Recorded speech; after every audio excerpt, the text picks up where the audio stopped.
Hola, ¿qué tal? Hoy, como siempre, le agradezco la oportunidad que me da para ingresar hasta sus hogares. En entrevista a Javier Corral, gobernador de Chihuahua. Gracias. Al contrario, Héctor, muchas gracias. Varios temas nos ocupan este día, gobernador. Primero, hay una lectura a nivel nacional. A donde quiera que uno viaja, visita, de turismo, de trabajo, nos preguntan por el gobernador de Chihuahua. Ahí le va la buena. Nos dicen, oye, ¿qué gobernador tan entrón tienen para los catorrazos? Y algunos ya lo ven hasta como candidato de su partido a la presidencia de la República. Esa es la buena. La no tan buena, gobernador, es que aquí en las calles uno pregunta y la gente dice, tenemos un gobernador que tiene ese escenario nacional, pero ¿y Chihuahua? Pues yo creo que tiene que ver con la mella que ha hecho también la mala cobertura informativa que tenemos de lo que realmente somos y hacemos. Al final de cuentas, el golpeteo, la descalificación sistemática que hay de nuestra administración desde el primer día que empezamos hasta el día de hoy, pues genera también falsas percepciones o va construyendo medias verdades e incluso trasladándole a otros las responsabilidades, los logros o los avances que nosotros tenemos. Y lo peor de todo es que a veces los problemas que corresponden a cada esfera pues no se identifican fácilmente en el ámbito que a cada gobierno le corresponde. Porque pues sí, a mí me responsabilizan de los baches en las calles, como lo acabas de señalar. Pero pues esa no es tarea del gobierno del estado de Chihuahua.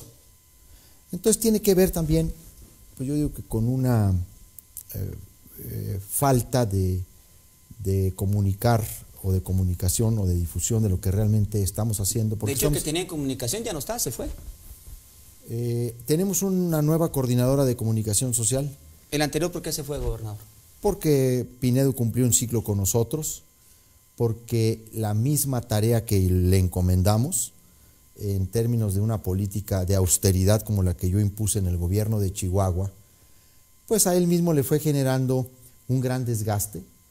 Yo le pedí a Toño Pinedo, a quien le estoy muy agradecido y le reconozco su trabajo, su lealtad en estos primeros 2 años, yo le pedí llevar a cabo una política de comunicación social con la mayor reducción que gobierno alguno en la historia de este estado y de todo el país, de las 32 entidades federativas, haya puesto en marcha como el que puse yo. Le encargué la relación con los medios de comunicación y construir una política de comunicación social al mismo tiempo que reducía 86% la partida presupuestal al gasto de comunicación social. Y eso, pues tarde que temprano, mete a cualquier encargado de esa política, pues ya en desgaste hasta para operar la misma estrategia de comunicación. Y él tuvo también esa visión y esa generosidad de decir, bueno, yo cumplí una etapa de construcción de esta política fuerte, dura. Sin embargo, pues hemos quedado en muy buenos términos porque él y yo somos buenos amigos, pero además yo pues le tengo un gran respeto. En su opinión hizo bien su trabajo, pero se tuvo que ir. No, no se tuvo que ir. La decisión de Pinedo fue dar por terminada un ciclo de colaboración con nosotros. Regresaremos pronto a ese punto, pero hablando de los que se tuvieron que ir o de los que tuvieron que irse, no sé si se fueron o los fueron, Carvajal Casas, uno de los corralistas más corralistas que yo conozco, de hecho que a veces me parece más corralista que Javier Corral, pero también se fue del equipo.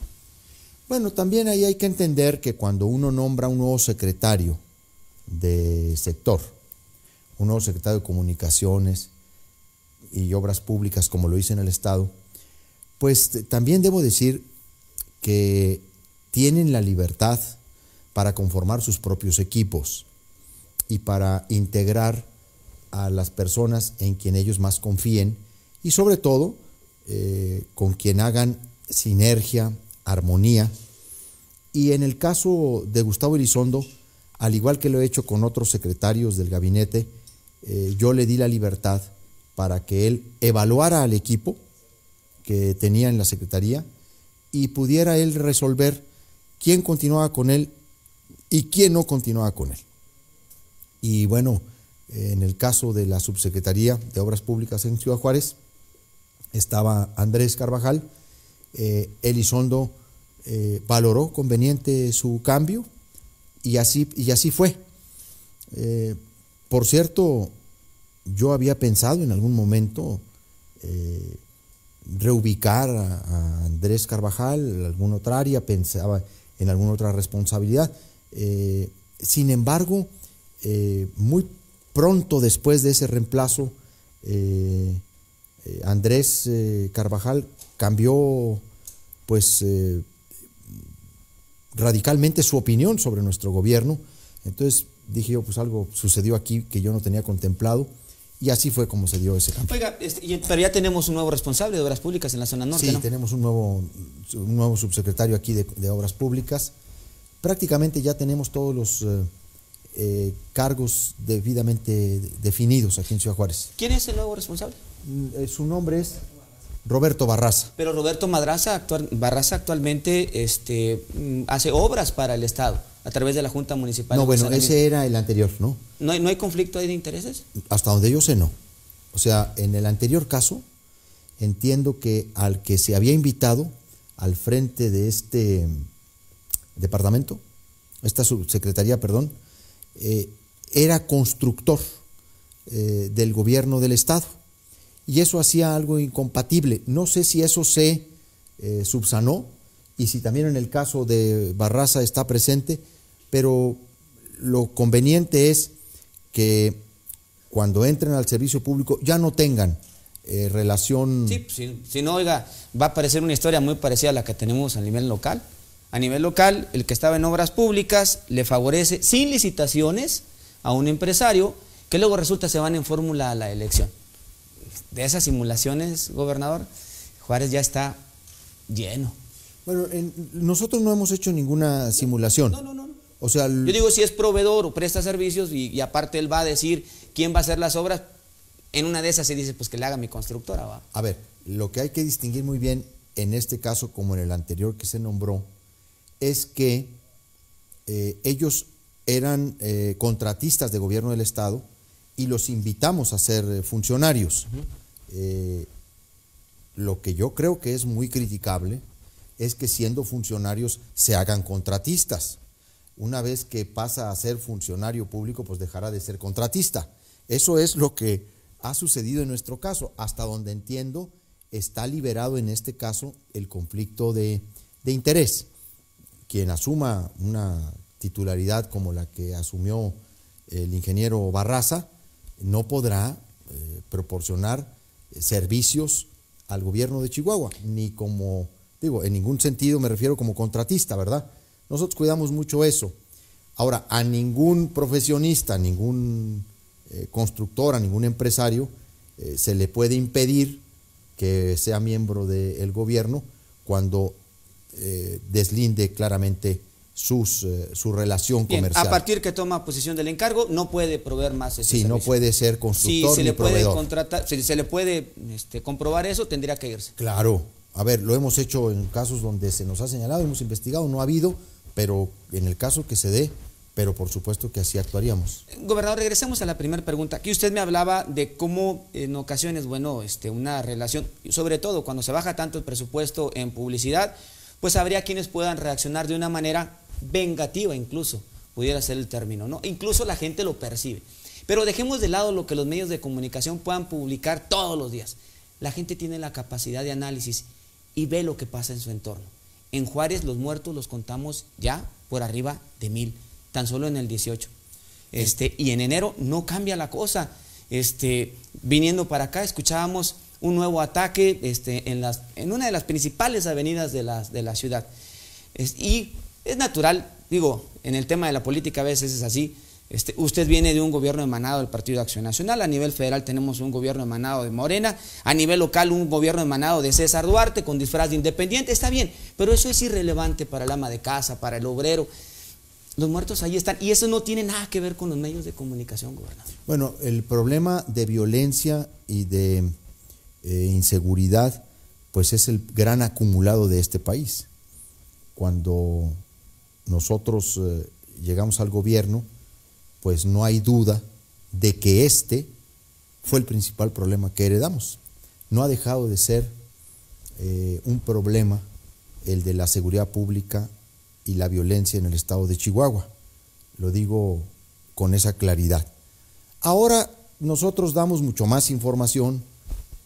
Por ejemplo, jamás hemos ocultado cifras, nunca hemos entrado a maquillar, a alterar los números.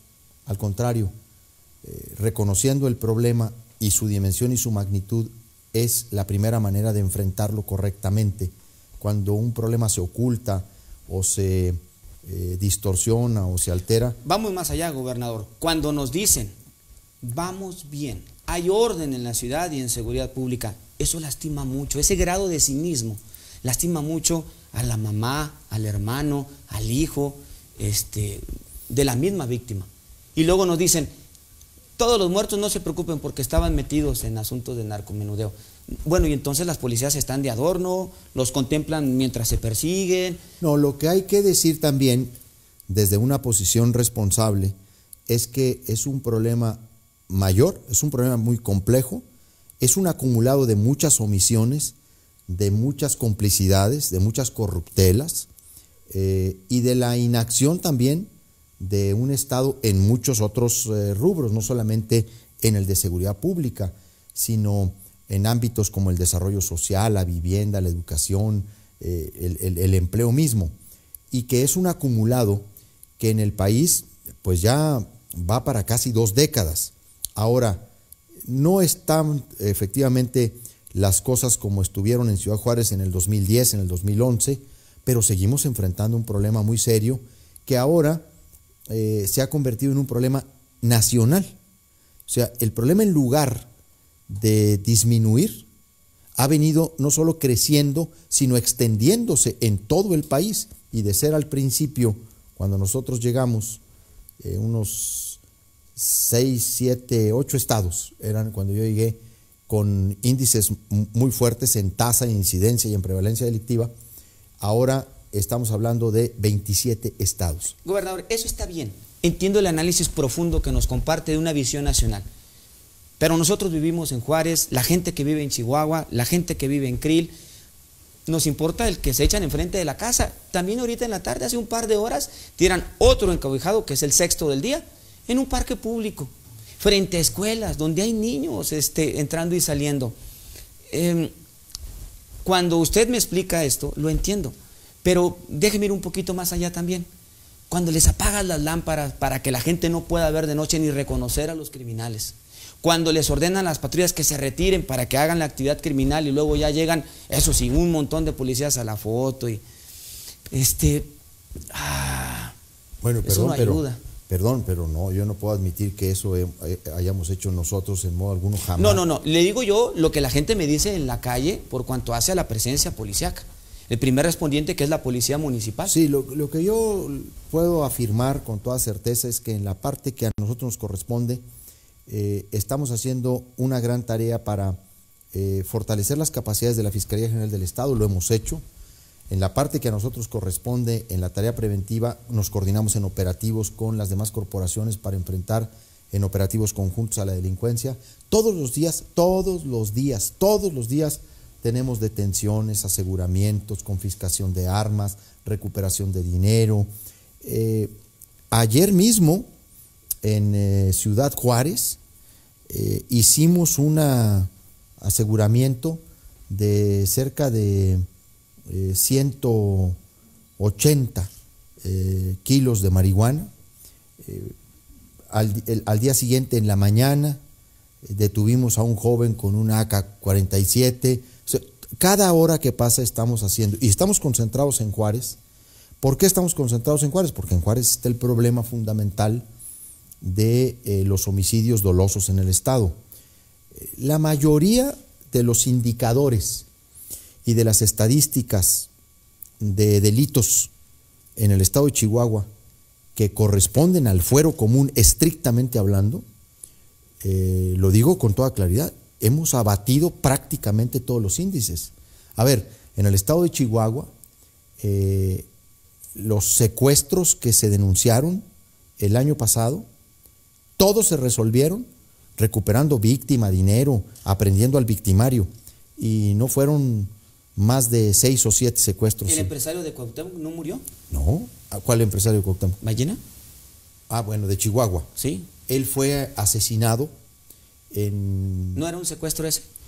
Todavía no está claro qué es lo que sucedió, porque él apareció ejecutado. Nunca hubo una solicitud de rescate. Se califican como secuestros cuando tenemos las condiciones en las que hay un intento de rescate, hay comunicación con familiares, se solicita una cantidad de dinero. En este caso jamás hubo ni comunicación con los familiares para ello ni con otra persona, por eso no se clasifica como tal. Entonces lo que señalo es, en Juárez estamos trabajando coordinadamente para combatir la delincuencia organizada, que eso es lo que estamos combatiendo. O sea, nosotros estamos combatiendo delitos del orden federal de manera coordinada con las autoridades federales y municipales. ¿Por qué? Pues porque precisamente, por lo que platicábamos al principio, la gente no distingue que este es delito federal, que este es local, que este es municipal. En realidad tenemos todos que hacernos cargo, y nosotros somos los que, por cierto, pues hemos dado más resultados en todo el estado que cualquier corporación federal. De hecho, lo responsabilizan a usted y a su gobierno de la inseguridad que se vive en Juárez. No, es que cuando el problema además se vuelve político y se vuelve político electoral, pues se saca raja en ese sentido. Yo recuerdo cuando Calderón era el presidente de la República, ¿no? El PRI le echaba la culpa a Calderón, la guerra de Calderón. Llegó Peña de presidente de la República y la culpa se le echaron a los gobernadores de los estados. Y entonces ahora que hay otro gobierno de otro partido y alcaldes de otro signo, siempre hay esa tentación de estar responsabilizando. ¿Somos los responsables de la seguridad pública en el estado? Por supuesto, las autoridades en su conjunto tenemos ese reto y lo estamos enfrentando.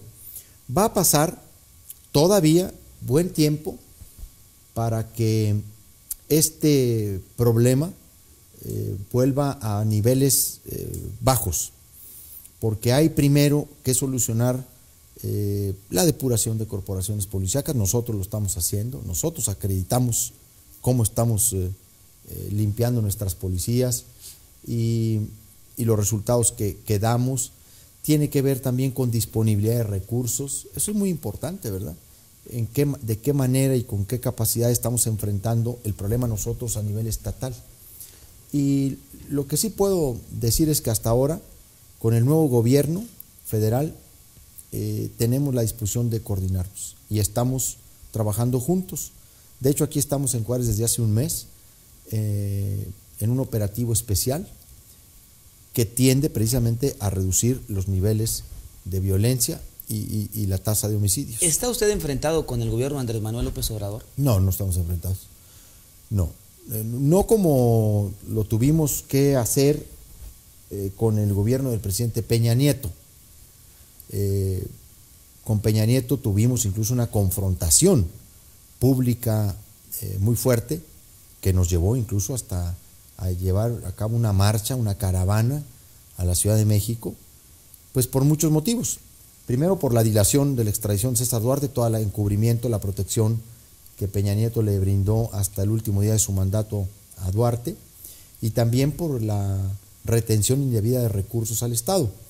Con el gobierno del presidente López Obrador no estamos confrontados, ni lo estaremos. Tenemos diferencias, sí, tenemos formaciones políticas distintas, tenemos ideologías diferentes, tenemos incluso concepciones diferentes de la democracia, como se lo dije a él personalmente y públicamente en Ciudad Juárez en el evento del 5 de enero. Le dije al presidente, nosotros tenemos diferencias ideológicas, políticas y de concepción democrática, pero lo importante es eso, que teniendo diferencias y pudiendo expresarlas, también seamos capaces de colaborar, de coordinarnos y de trabajar juntos en objetivos comunes frente a problemas que tenemos que afrontar los tres niveles de gobierno. Y por eso digo, no tenemos, además yo no tengo ningún animadversión personal o cosas por el estilo. Diferencias sí, pero no hay nada que yo le pueda reclamar de manera personal al Obrador. Gobernador, en una ocasión una madre de familia me detiene en la calle y me hace un planteamiento y me dice, pero se lo pregunta, tenga el valor para preguntárselo al gobernador. Claro que sí, así es que se lo traslado al costo. Me dice, oiga, César Duarte, el priista César Duarte, el ratero, el que se llevó todo.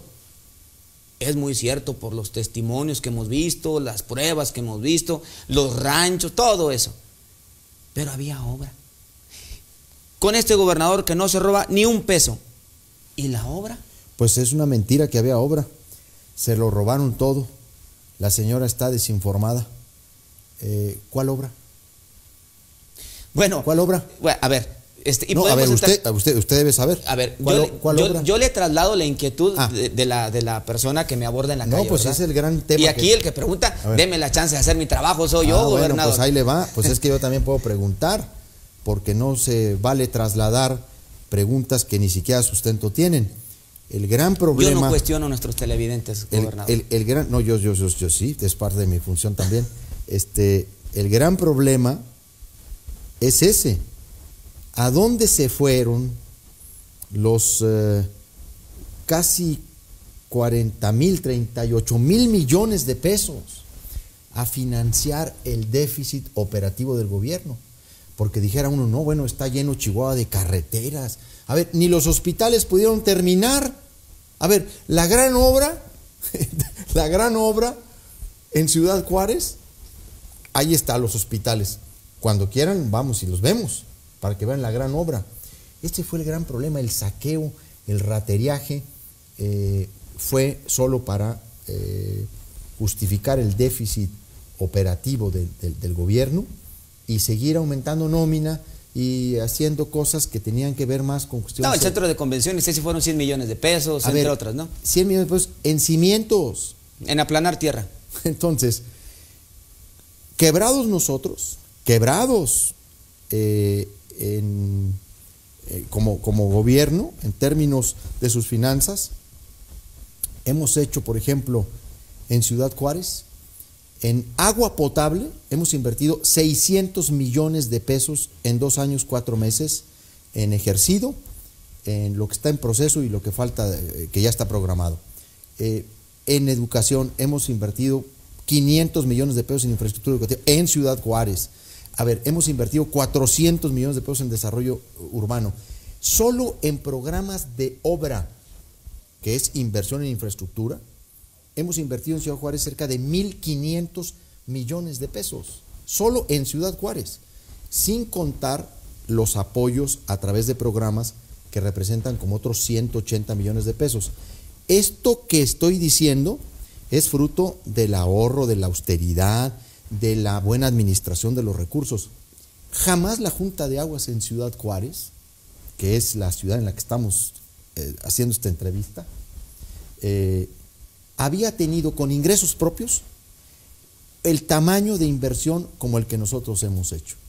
Y lo dice no el gobernador del estado solamente, lo dicen los que son miembros del comité de administración de la Junta de Aguas. Entonces ahí es donde yo digo cómo se trasladan con facilidad y cómo se repiten muchas mentiras. Y se dice, y no hay obra, y no se ha hecho obra, y no se... A ver, ¿no hemos hecho las grandes obras de relumbrón? No, no las hemos hecho, porque para eso no hemos tenido dinero. Yo quisiera recuperar el centro histórico de Ciudad Juárez, yo quisiera poder realizar el proyecto de megaparque del Chamizal, quisiera terminar de consolidar el BRT, la ruta Toncal, la primera, para poder continuar con la segunda.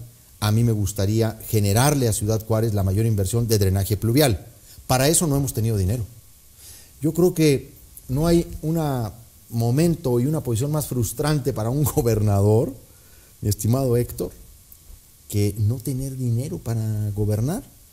y entonces tuvimos que hacer ajustes muy fuertes, ahorros significativos, y con eso es con lo que hemos hecho estas que no son nada despreciables, estas obras, y que yo las puedo documentar.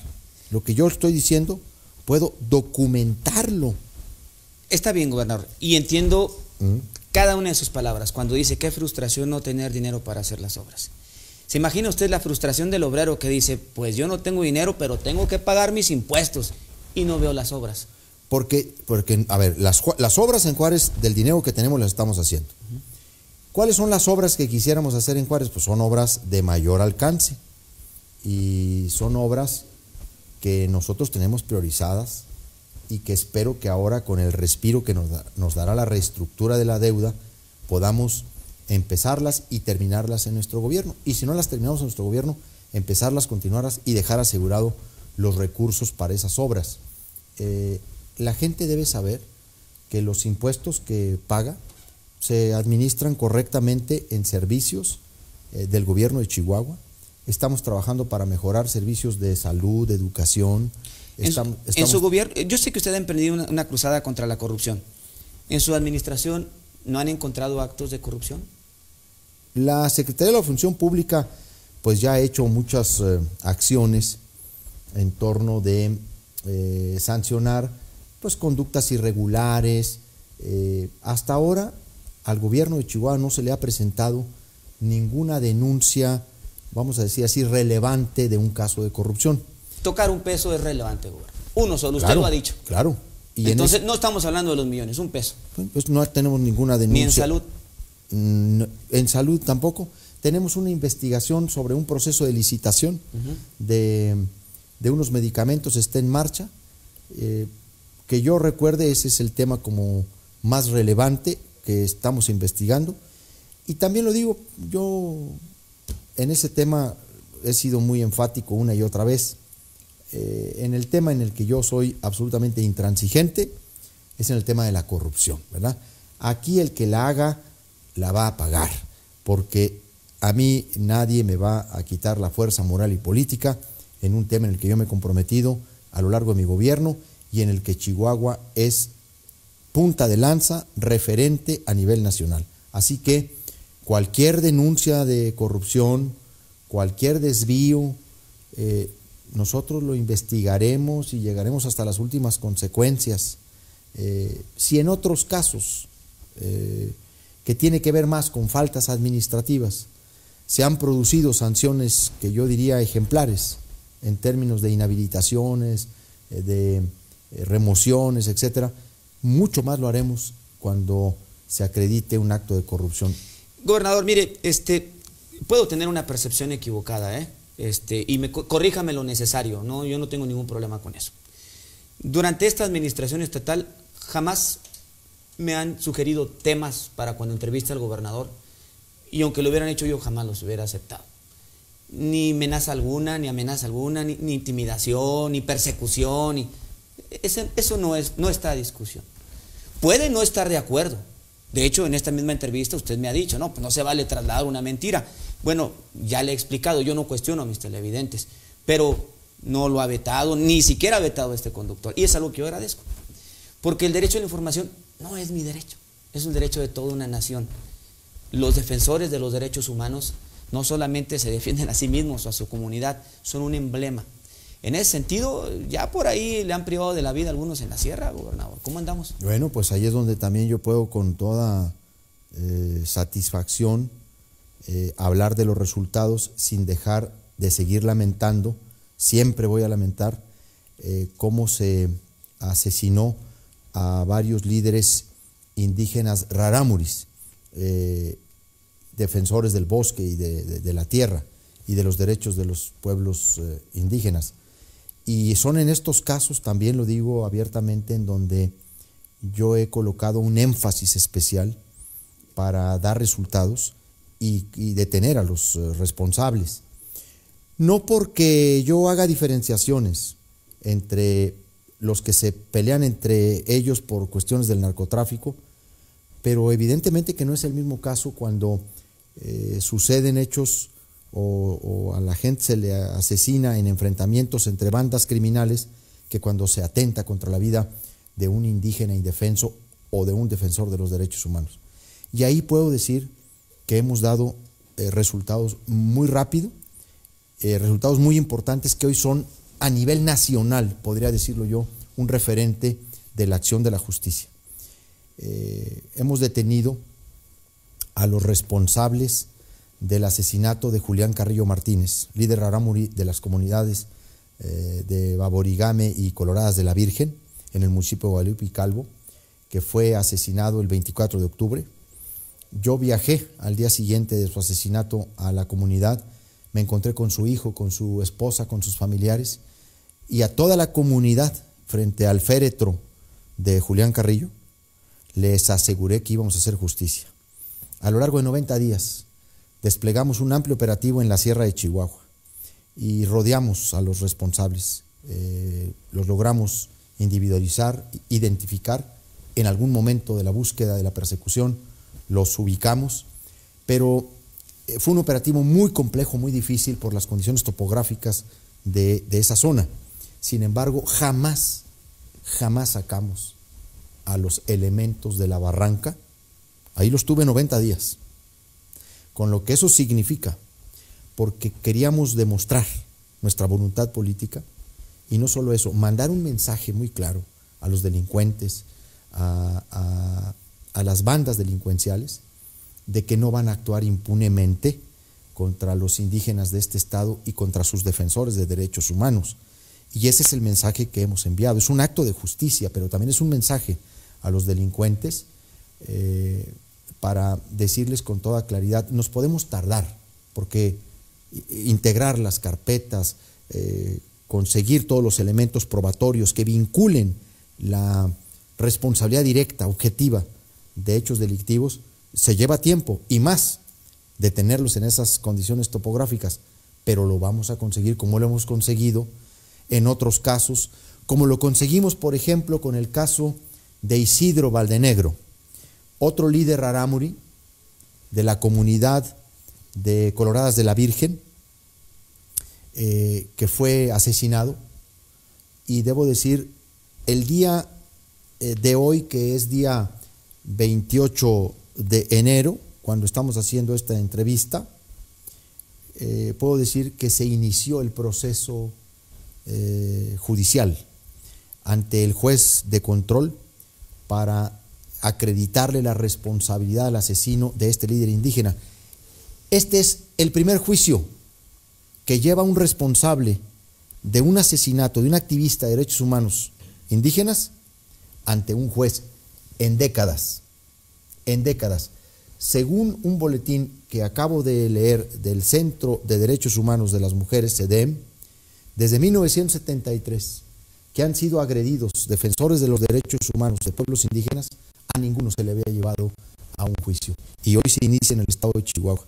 Y detuvimos el fin de semana a estos otros dos, que por cierto, uno de ellos, lo puedo ya afirmar categóricamente porque ya tenemos todos los elementos, está también vinculado con el asesinato del hijo de Julián Carrillo, de Víctor Carrillo.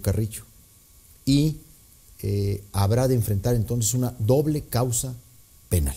Así que a todos los grupos defensores de los derechos humanos, a las organizaciones que han trabajado, y particularmente a las organizaciones en las que estos líderes indígenas estaban colaborando, les decimos, pues no vamos a realizar la vida de estos indígenas. Lo que sí digo es, la parte que a nosotros nos corresponde en estos casos, la estamos cumpliendo. ¿El caso Miroslava? El caso Miroslava, qué buena pregunta. El estado de Chihuahua desarrolló una investigación en torno al asesinato de Miroslava Bridge completa, rigurosa. Fue un modelo de investigación el que hicimos. A partir de un nuevo mecanismo, método que estamos utilizando en la Fiscalía, que es una tetralogía de la investigación, juntamos las capacidades de analistas, de peritos, de agentes del Ministerio Público y de policías para llevar a cabo la investigación. Concluimos toda la investigación, individualizamos a los responsables, determinamos quiénes eran, y durante mucho tiempo estuvimos pidiendo la colaboración de las autoridades federales para el objetivo de búsqueda y captura.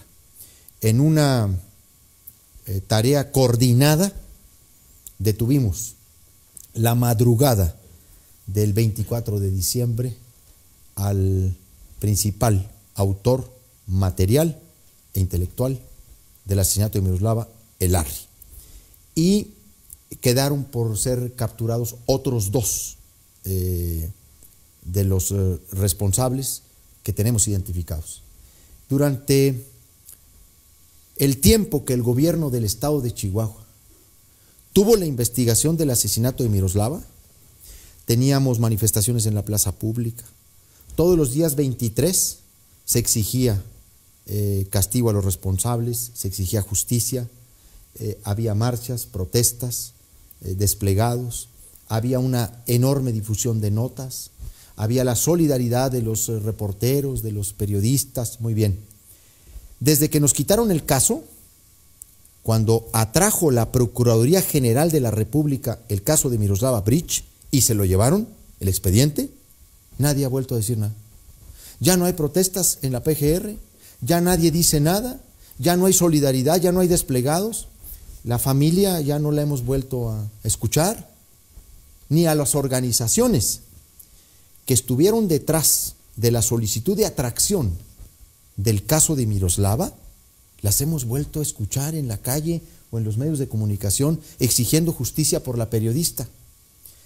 El único tema, no el único tema, uno de los temas relevantes que le traté al presidente López Obrador en privado el 5 de enero fue el caso de Miroslava Bridge.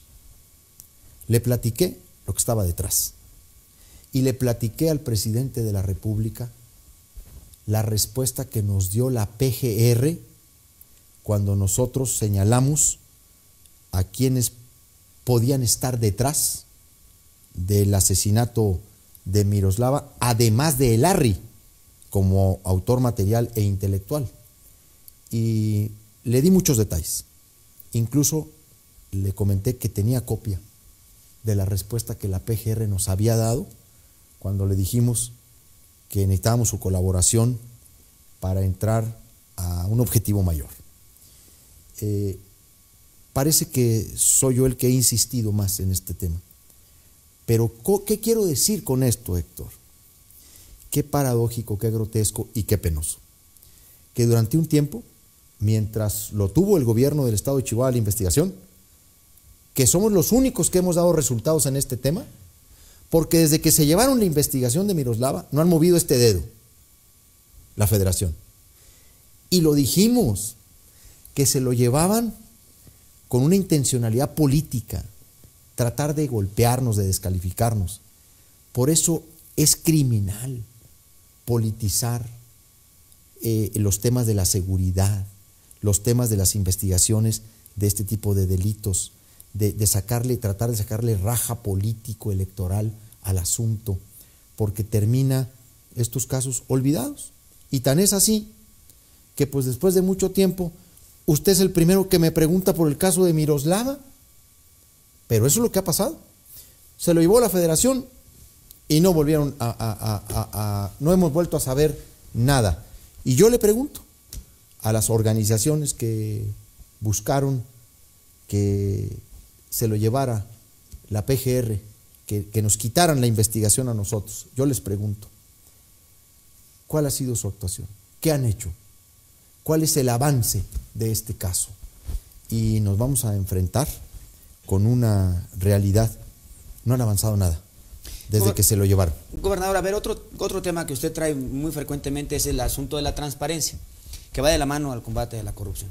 ¿Por qué sacaron a las cámaras empresariales de estas reuniones con la Junta Municipal de Agua y Saneamiento, de este consejo, para poder observar, analizar, transparentar los procesos? No, al contrario, lo que hicimos fue ciudadanizar los organismos reguladores del agua. Las juntas de agua tradicionalmente fueron instrumentos de control político y un poco más, cajas chicas o grandes para el apoyo de campañas políticas. A través de ahí se daban cantidades exorbitantes, por ejemplo en gasto de publicidad. Olvídese, las juntas de aguas gastaban tan o más que la Oficina de Comunicación del Gobierno Estatal, cuando lo que tenían que gastar era en mejorar las redes de distribución de agua potable, rehabilitar los colectores, perforar pozos, generar distribuidores de agua potable. En fin, por eso nosotros hemos podido hacer mucho obra con los ingresos propios de la Junta de Aguas, porque ahora sí se utilizan para lo que deben ser. Y antes había una representación por organismos. Ahora lo que hemos hecho es una integración en donde la parte ciudadana es aún mayor que antes, pero ahora son perfiles que proponen los organismos y que siguen participando a título personal. Hemos ciudadanizado estos organismos reguladores desde la Junta Central hasta las juntas municipales, y se ha nombrado a un director técnico. Tenemos una total apertura, tenemos una total transparencia. Las sesiones del organismo regulador del agua en el estado de Chihuahua son públicas, se transmiten por internet a través de su portal, y ustedes pueden ver el orden del día de las sesiones de estos organismos y pueden seguir la reunión desde que inicia hasta que se acaba. Hemos hecho, ¿por qué? ¿Por qué estamos haciendo todas estas medidas? Sí, eso no, vaya, con lo que me explica, entonces los organismos camarales no vuelven. No, es que no vuelvan, están integrados. Claro que están integrados, es más, tienen mayor presencia ahora que antes.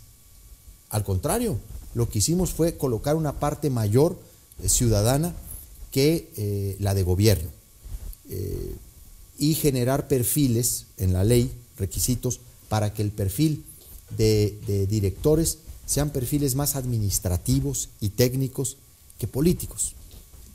Gobernador, las plantas tratadoras, ¿es rector el Estado de las plantas tratadoras?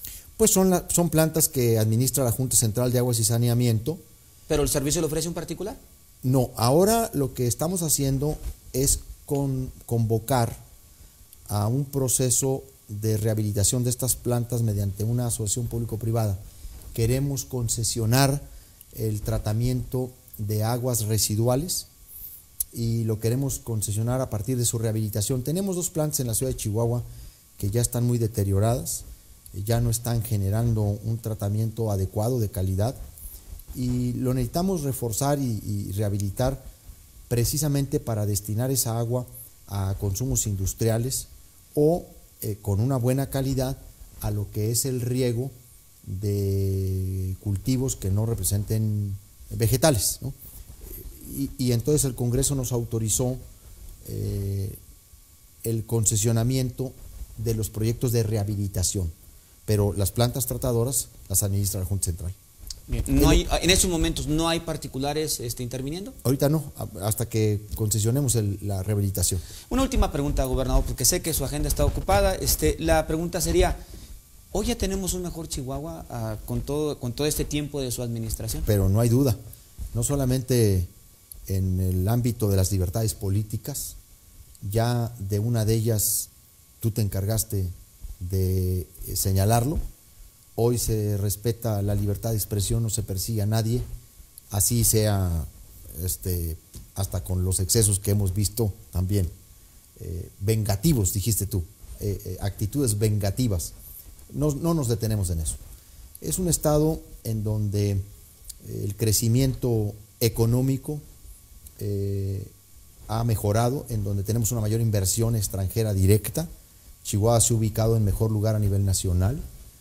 Tenemos muchos indicadores que nos permiten afirmar que hay una gran confianza en Chihuahua, no solamente por el manejo responsable de las finanzas, de la economía, sino también por el Estado de Derecho que hemos procurado.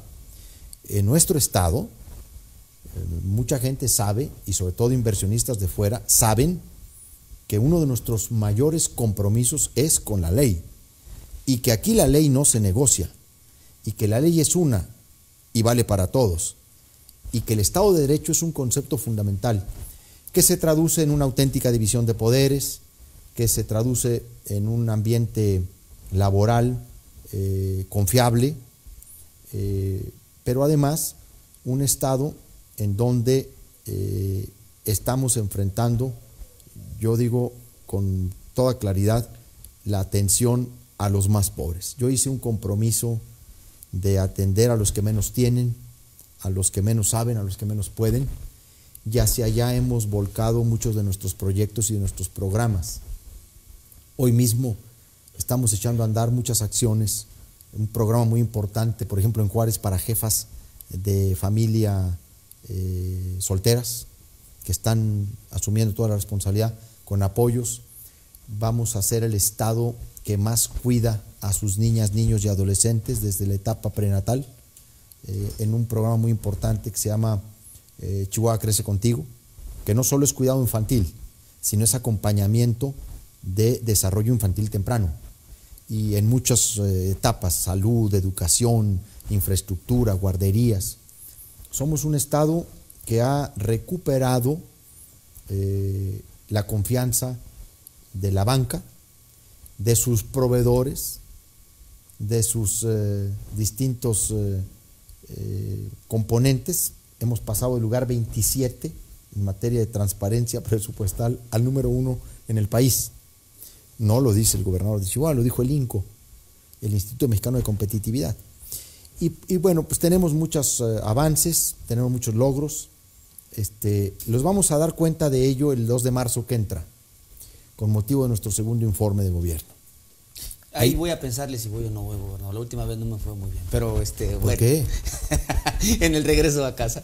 Gobernador, mire, como le explicaba yo. ¿Lo tratamos mal? No, para nada. No, yo digo en el regreso a casa. Gobernador, como le expliqué, yo no cuestiono a mis televidentes, cuestiono a los políticos, cuestiono a los funcionarios, cuestiono al gobernador.